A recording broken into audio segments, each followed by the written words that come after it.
নিজের বানানো কেক দেখে যখন নিজেই অবাক হয়ে যাই। হ্যালো ফ্রেন্ড, আজকে একটা বারবি ডল কেকে অর্ডার এসেছিল চকলেট ফ্লেভারে। আর সত্যি বলছি, কেকটা কমপ্লিট করার পর আমার নিজের উপরেই বিশ্বাস হচ্ছিল না যে আমি এই কেকটা বানিয়েছি।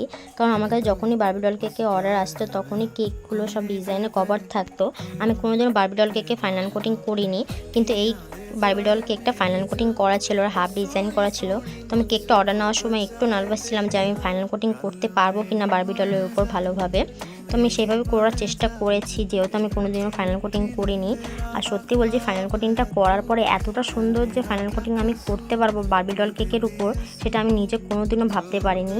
আর ফাইনাল কোটিং করার পর এতটা সুন্দর লাগছিল কেকটা, তারপর ডিজাইনগুলো করার পর তো আরও বেশি সুন্দর লাগছিল। সত্যি বলতে এই কেকটা করার পর আমি এতটা স্যাটিসফাইড হয়েছিলাম আর আমার এতটাই ভালো লেগেছিলো, কাস্টমারেরও খুব ভালো লেগেছিলো। কাস্টমার খুব ভালো রিভিউ দিয়েছে, সে বলেছে তার মনের মতনই হয়েছে পুরো কেকটা।